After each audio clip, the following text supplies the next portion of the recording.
Hello, welcome. I'm just going to wait a second to make sure that we are live and everything's working. So if you can see me and you can hear me, go ahead and let me know where you're watching from so that I can make sure everything's working okay.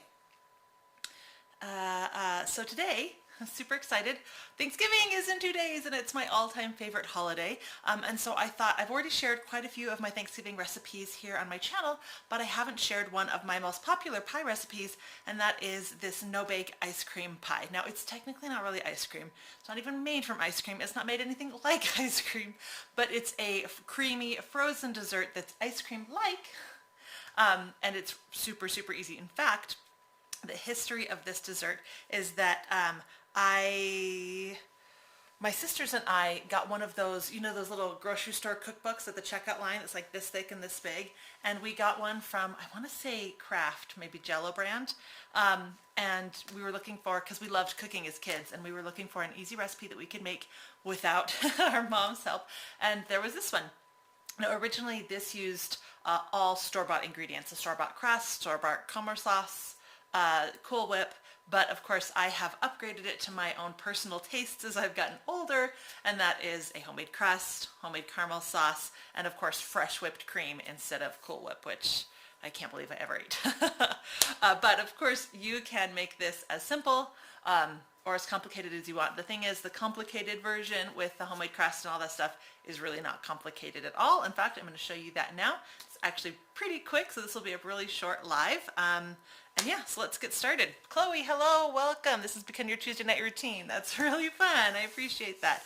Apple, Jessica, Adrian, and Joseph, welcome, welcome. Okay, so the first thing that we want to do is make the crust. Now, there's actually two different ways you can do this crust.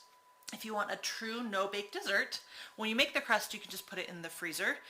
If you want that little bit crunch from this graham cracker crust, then you can go ahead and bake it. Now, I baked my earlier one, but to save time in the live, we're going to do the freezer version, so the complete no-bake version of this here. So first thing I do is I get a baggie. Now, I know a lot of people are anti-baggies, and I'm sure I'll get a lot of comments about how I'm ruining the environment this way, but bear with me. And all right, so I get a bag, and I have my 1 1/4 cups of graham cracker crust. So this was actually one whole sleeve, like plus one cracker. So of course, if you wanted to go with just one sleeve, you can. I would cut back on the sugar and the butter a little bit though, so it's not too goopy. So then we have some sugar. I'm going to mix that up, and then we're going to add our melted butter. Now, of course, you can do this in a bowl. There's nothing wrong with doing it in a bowl. I don't know, I've just always grown up making graham cracker crusts by kneading it together in a bag, right? And this is an easy way for my kids to help out, because this is a job that they can do, right? And we're just trying to evenly moisten all the crumbs. And the best part about this recipe is that you can change it and personalize it so much. Obviously, one of the first things you can do is you don't have to use graham crackers. You could use any cookie that you like. Oreo works. A shortbread, of course, is great. If there's a cookie that is crunchy that you get, you can grind it up and turn it into a cracker crust. So that is what we are doing now. Hold on, I'm switching my other camera. And then you just pour it right in here. There we go. Now, I try to spread the crust fairly evenly around. Start to build it up on the sides. Now, you can use a measuring cup for this. In fact, I often do once I get to this point, but at the beginning, well, let's brighten that a little bit. At the beginning, I kind of like to spread it out with my hands, just because I feel like you can feel the evenness of it a little bit better using your hands than using a measuring cup. All right, so it's kind of nice and even on the sides, and I'm going to take everything that's left and flatten that.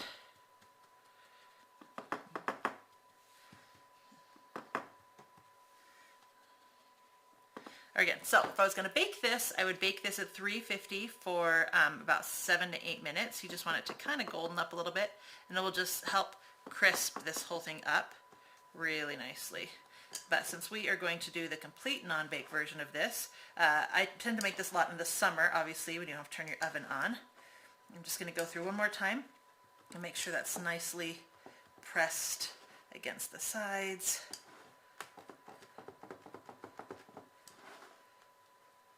And then one more time on the bottom.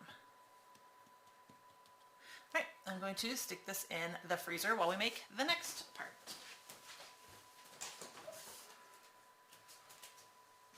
Ooh, I can get any room in the freezer.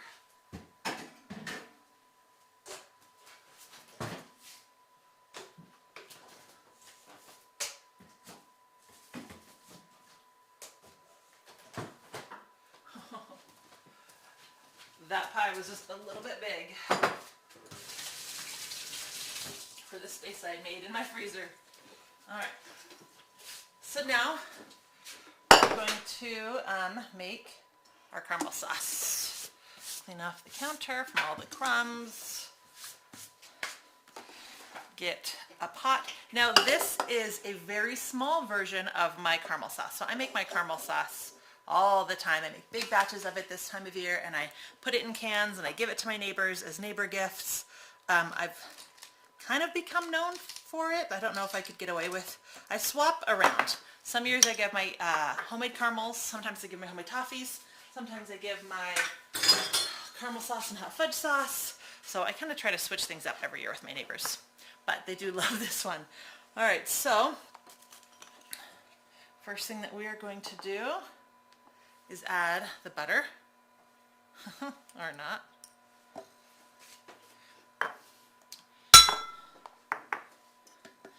Now technically caramel is made with white sugar and butterscotch is made with brown sugar, and other than that it's the same recipe. But for my caramel sauce I actually use half and half, so it's kind of a caramel scotch, I guess I would say. I just like that slightly warmer flavor that the brown sugar gives it. But if you want to be technical, you could use all white sugar and stick with a caramel sauce. So I'm going to add sugar and the brown sugar. Margaret, welcome! You love that pie plate with a big glass lip. Yes, I collect beautiful pie plates, and I have quite a few, but I've also broken quite a few over the years. Hold on.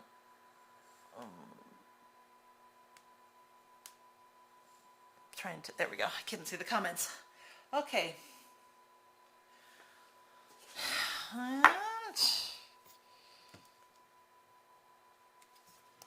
Bring in this camera a little closer so you can see a little bit better. And now I'm going to add the corn syrup. Now I get asked all the time if you can get away with not using the corn syrup. Remember that corn syrup that you get at the grocery store is not the same thing as the high fructose corn syrup that's in food that has people all panicky. This stuff is great and it's amazing for candy making. I highly recommend using it. It will help keep your sugar from getting too granular, and it will give you a nice shine and strength. So I personally will always use it. But that's my little soapbox for you. Joe, do you love my caramel sauce and my eggnog and my hot fudge? Oh, you've made them all. They are seriously so good. I was just talking about making a homemade batch of eggnog again this week for Thanksgiving with my family. Apple, you're listening to you while you're weaving bed curtains. Dang, that is multitasking. Jessica, hello. You hope you're having a great Thanksgiving, and thanks for the dessert idea. You are welcome. And I actually haven't even started my Thanksgiving baking yet because I am still editing a video that I filmed last week that I'm so excited to share, and it's taking up all of my spare time. But I will start baking tonight. I might be pulling an all-nighter. We'll see. So we want this to melt. Again, this is a very small batch. Usually I make like a huge, ginormous pot. This is only going to make about 3/4 of a cup, just the exact amount that we want for this recipe. I would recommend making a larger batch, saving it for your ice cream, and only using 3/4 of a cup for this recipe. Because as long as you're making it, you might as well make a larger batch. And so much of the time, I feel like the larger batch actually is easier to cook because it's kind of hard. You get this little thin, for this, I'm using one of my smallest pots, and it's still just this really thin layer, which is hard to cook accurately. It's a lot easier to cook big batches a little bit more accurately. So usually I make a large batch of my caramel sauce, and I just use a little bit of it for this recipe. But I wanted to make sure that people who didn't want to do that still had the correct amount. Okay, so we want to bring this to a boil, and we want all of that sugar, so I'm cooking this over medium-high, we want all that sugar to dissolve. And then I have a handy-dandy thermometer. Usually I use a candy thermometer, but again, candy thermometers need like 3/4 of an inch to an inch to get an accurate reading. So I'm just going to use my Thermapen instead. All right, starting to boil. Let's take a look. It's still a little granular, but it's getting there. So this should just take another minute. And then this should be done. Ooh, that's looking good. Any questions about caramel sauce? Lee Rocks, hi, you're a new viewer. You just found my channel and you've been binge watching my recipes. Oh, that's so sweet. Thank you so much. Thank you for all the recipes. Hope you have an amazing Thanksgiving. I appreciate that so much. You guys have no idea. It still boggles my mind that something that I love doing, like creating recipes and sharing them, is something that people like and respond to. So I appreciate that. All right, we've got a nice rolling boil here.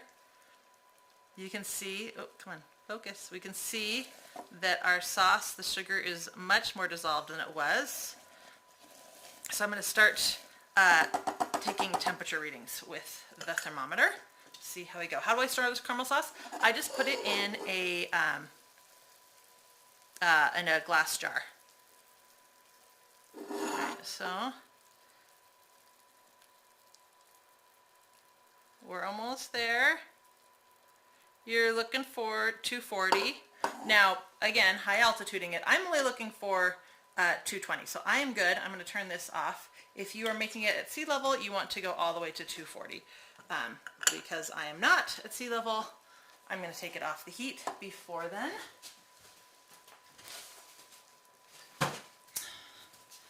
Get a trivet, take it off the heat. Let's take this away.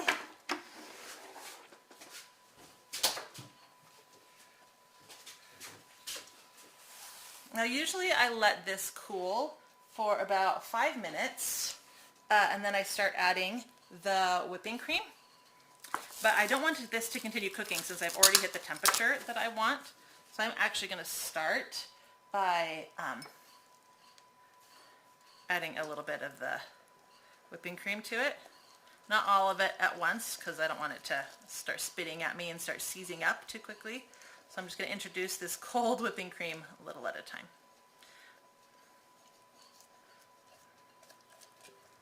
All right, do the rest now.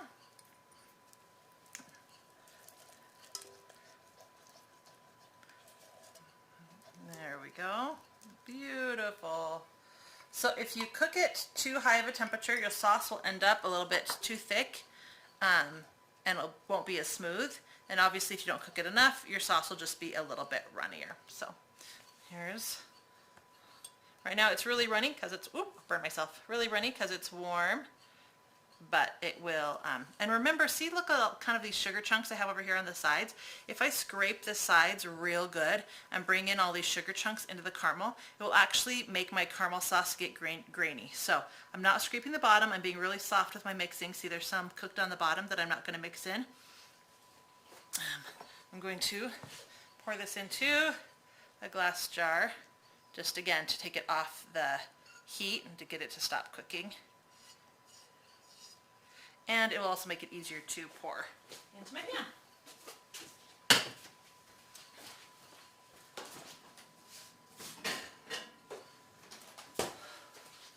So this is a 9.5 inch pie pan. and I'm going to pour this is about 3/4 cup. You can't really see very good. 3/4 cup of the sauce. So I'm going to pour about half a cup in, leaving about 1/4 cup to top later.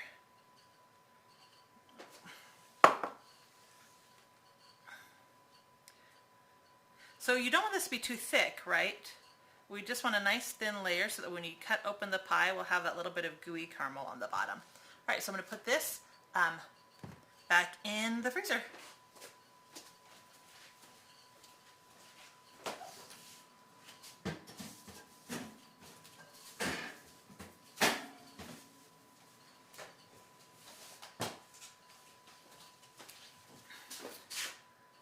So now we're going to start making the filling. So all this stuff, wipe everything down. We're going to bring our mixer over. Now this is something you can totally make with your hand mixer. It's not a big deal. We're just going to be whipping some whipped cream. Right.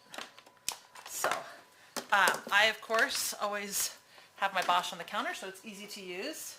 And I love this attachment. This bowl is actually from the shredder slicer, but then it has this great whisk attachment.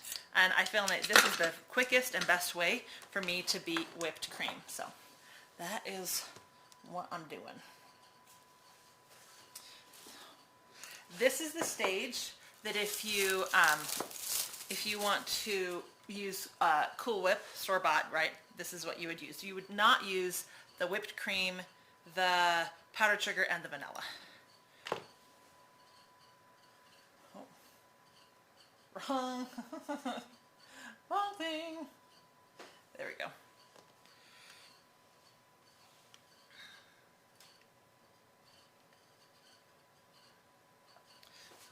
Okay. Powdered sugar. Now powdered sugar, I like to use powdered sugar in my whipped cream because vanilla, yes, I just used a lid. You go over about half a teaspoon. I use powdered sugar instead of granulated sugar because it actually will whip up faster. You want your whipping cream to be really, really cool, so I took it right out of the fridge right as I was turning this live stream on. And also the powdered sugar, because it's not granulated, will whip up faster. You don't have to worry about it dissolving. I cannot think. And it actually is more stable than using granulated sugar. So that's why I use powdered sugar in whipped cream. Well, let's put a lid on. Does it splatter everywhere? And we'll put this on high. So give it just a second. It's going to be loud. You might want to turn down your volume. Just saying.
Whipping, and I'm going to turn it back on, but while it's whipping, I'm going to mix the pudding and the milk. So I usually use vanilla pudding, but you can use anything that you think will do good with toffee. I've used cheesecake, vanilla, white chocolate. Anyway, so I'm turning this back on while I mix this.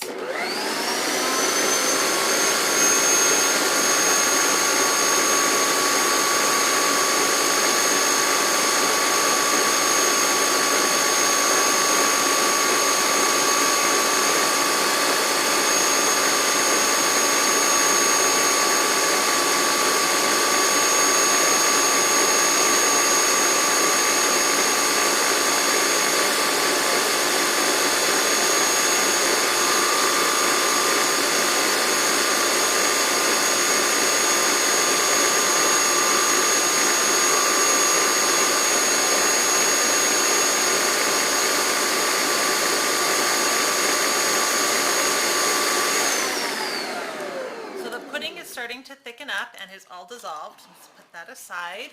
And the whipped cream is starting to get ribbony, but obviously it's still really liquidy. So probably got another minute and a half left.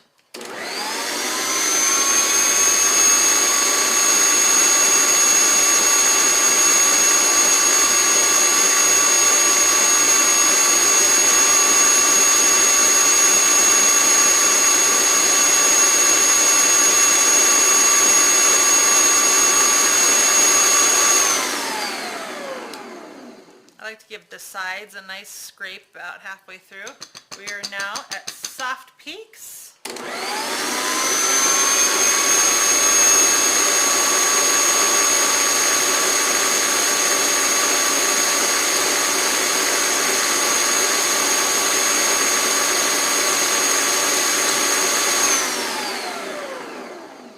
All right, so this is looking pretty thick. And there we go. We got a nice thick point. So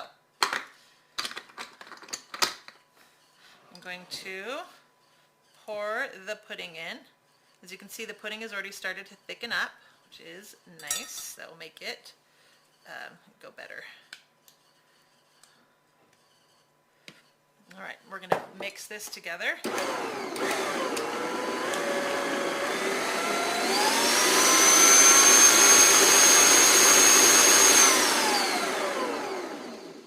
All right, so at this point, it's now become liquidy again.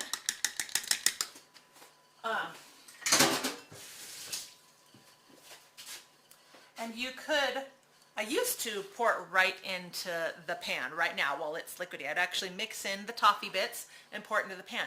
But then the toffee would just kind of fall through this liquidy filling and I'd end up with toffee all over the bottom instead of throughout. Also, because it's more liquidy, it would lay flat in the pie crust, and I would end up with extra filling. And I'm like, I remember as a kid, like this being moundier and bigger and thicker, and I couldn't figure out what I was doing wrong. And so last time I made it, I was in the middle of 5 different recipes. Shocking, I know, because it was Thanksgiving. And after I had mixed it to this point, it actually sat for a little bit because I had forgot to get the toffee. So I went looking for the toffee, and I'm downstairs. And by the time I came back to add the toffee, this had sat for maybe 2 minutes. And that pudding, which has gelatin in it, which helps stabilize this whole thing, it started to set, and this had thickened up really nicely. Not to the point that I'm like, oh, it's too late to pour it into the pie crust. Like, it was still soft and spreadable, but it was much thicker. And so by adding the toffee at that point, the toffee was beautifully interspersed. It was nice and big, and it was easier to mound in the pie crust, and it ended up with a much better end result that I liked a lot more. So that is what we're going to do right now. We're going to wait a little bit. Now, I'm going to talk about the toffee for a second. You can get toffee bars, like a Heath bar, score bar, and chop them up yourself. You can make your own toffee. I have a recipe on my site. Or you can buy already bitted toffee bits. And you can choose if you like the toffee bits that's just toffee, or you can get the stuff like that I have here that is chocolate covered toffee bits. It's totally up to you. I have used every single one of those methods. Homemade toffee, store-bought toffee, Heath bars that I've chopped, pre-chopped stuff. It's totally up to you. I will say something that I didn't know about. I went and got this toffee out of my storage room earlier today, and it's probably older than I'd like to admit. And I was pouring it out and measuring it and weighing it, and I ate one. I'm like, where's the crunch? The crunch is gone. So usually I would have gone to the store and bought new stuff, but I ran out of time today. So don't use old toffee. I am today to show you as an example, but I'm really sad about this because those crunchy toffee bits in the pie are just what makes it. Sorry, somebody's at the door. Brooklyn, can you get that? Somebody's at the door. Just going to ignore it. Everybody who knows me knows that this is what I'm doing right now. So yeah, let's test this out. Okay, beautiful. So as you can see, this has started to get nice and thick. So I'm going to add the toffee bits, keeping a little bit back to add on the top later. And I'm just going to fold this in.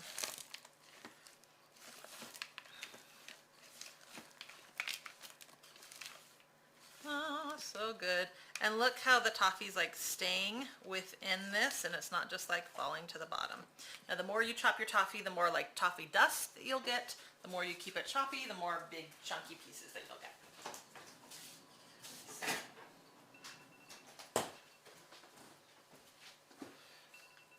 Let's bring our crust out.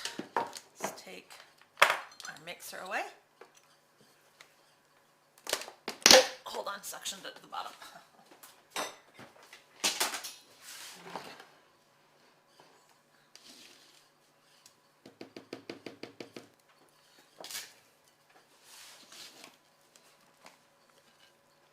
And I like to hold my pan as close down to that caramel sauce as possible.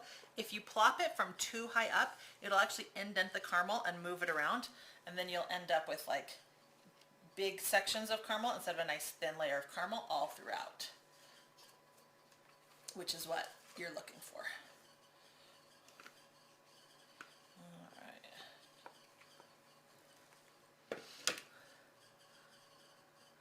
And then just spread it out. Now you can see how if I had poured it out when it was runny, how much of this filling I'd be missing out on, because it would be, it would pour flat instead of pouring nice and thick, kind of like the dome.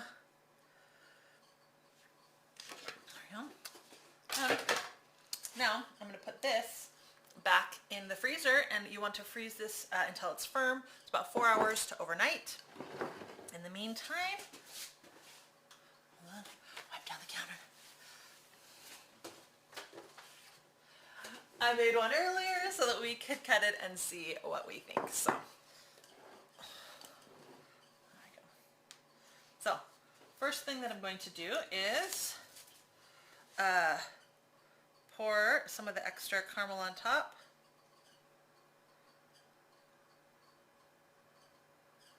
Now you can make this as pretty or as messy as you want. Personally, I don't really care about the caramel sauce being pretty as long as it's on there, because it is delicious. And then some extra toffee bits. Dress this up. You could even pipe some more fresh whipped cream on here if you wanted. It's totally up to you. All right. I'm going to take my knife and run it under some hot water, and that will make it help cut it nice and clean.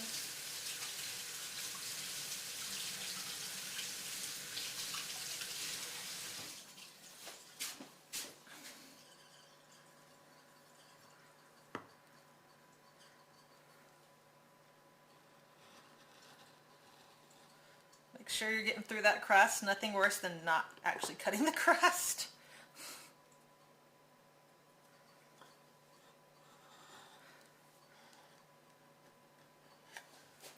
Alright, rinse it again.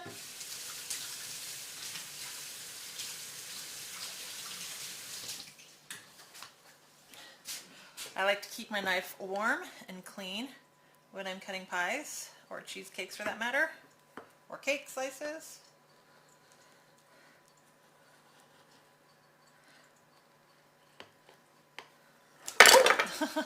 Lost my grip.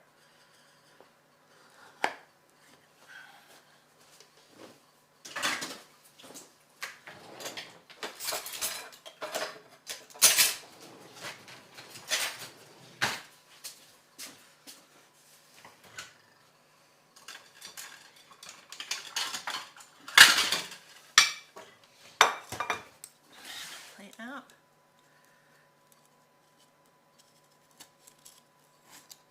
The first slice is always the worst to get out of a pie crust. Great.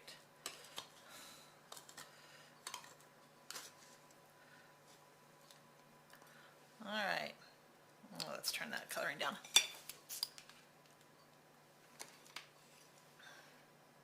So you can see that toffee bits are all the way throughout.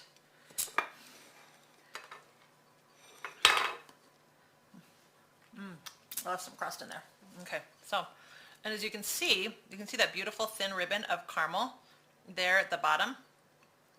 Come on, focus. Not quite sure. There we go. You can see that thin rim of caramel there at the bottom. It's harder to see in the slice that you pull out, because when you pull this slice out, you're lifting it through all of those, you're lifting it through and it's touching the sides, and so it's kind of getting covered. So it's hard to see, but it is there. If I clean it up, maybe we can see it. Yeah. Not that you guys want your fingers all over your pie. So. Now I like to take my pie out about 15 minutes before I serve it to make it easier to cut. Otherwise that caramel can get really hard and be hard to cut. But if you leave it out even longer than that, this caramel will start to get a little goopy. Now, I made this pie not long enough ago. Like, I should have made it yesterday, and I didn't. So it's a little softer than I would traditionally serve it, but it is still set enough. We can eat it. That's all that really matters, right? Okay, so here we go.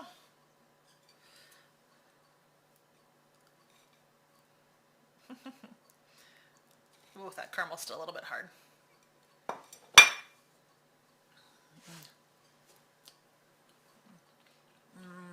So good.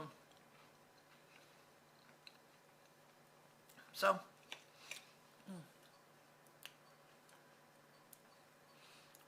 when you're eating it, you can definitely get that caramel that's along the bottom of the crust. Now, I have tried putting more caramel at the bottom of the crust, because I'm like, oh, because I love caramel and I want more.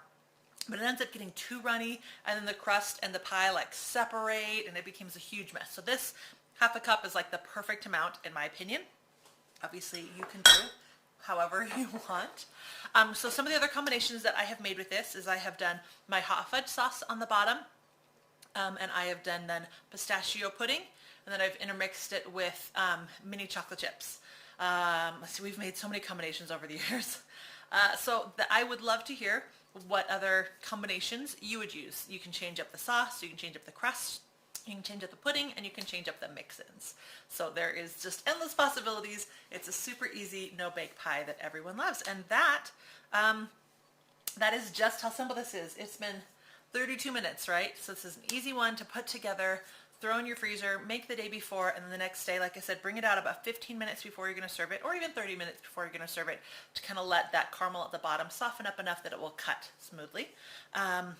And that is it. I will stay on for a couple minutes to answer questions, but I've got some more pies to make, and I'm sure you guys all have some baking to do too, getting ready for the holiday this week.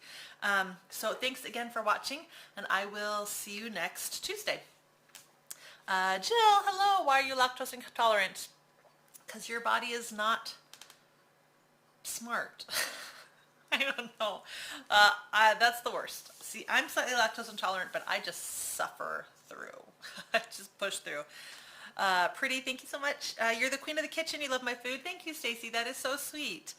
Jessica, you can make a candy soft caramel to put at the bottom. Yes, you could. You could totally make I have a recipe for soft caramels on my site, but because you're freezing this, it does get really hard to cut through those soft caramels, and you would have to let them come to room temperature in order to cut them, and the pie itself would get too soft. So there's that balance of keeping the pie frozen but not having the caramel too hard. So I prefer using the sauce version for that reason. But maybe you could take those soft caramels and cut them up into smaller chunks. I was thinking bite size, and intersperse that through the pie, and then you would get those caramel bits. But again, it's a frozen pie. Frozen soft caramels is not as pleasant. Yum, thank you so much. You love the simplicity of the recipe. Again, I started making this when I was, I want to say 6 or 8. So I was pretty young when I did this. How early do you start filming? I start at 4:30 Mountain Time on Tuesdays is when I do my lives. For all of my other filming, I film 4 days a week, 9 to 3. Hello from, Tufkenamon? Did I say that right, Marianne? Happy Thanksgiving to you as well. Rhonda, you made my vanilla bean ice cream yesterday. Oh, that's a good one. If you like chocolate, my chocolate ganache ice cream is also divine. Oh, And my peanut butter ice cream is one of my all-time favorites. It's so good. And my toasted marshmallow ice cream. Oh, I love ice cream. I love ice cream so much. Don't get me started on ice cream. I adore ice cream year round. Ice cream is the best. Okay, I think that's all the questions and comments. Hopefully I got to everything. We have a smaller group today, but I'm assuming that is because it's Thanksgiving and everybody is busy. School is out today for most of my kids, and the traveling to where you are going to celebrate the holidays or pre-baking what you need to pre-bake has begun. So happy Thanksgiving. Don't forget there is a printable version of this recipe on my site. It's on the home page. I just updated it and made it brand new and fresh so you can easily find it. And yeah, happy Thanksgiving. I'll see you guys next week. And we'll start Christmas. I've already been listening to Christmas music, much to the chagrin of my my 14-year-old. He's like, ugh. Is he 14? Yeah, he's 14. Took me a second. He's anti-Christmas music this early in the year. But anyway, bye.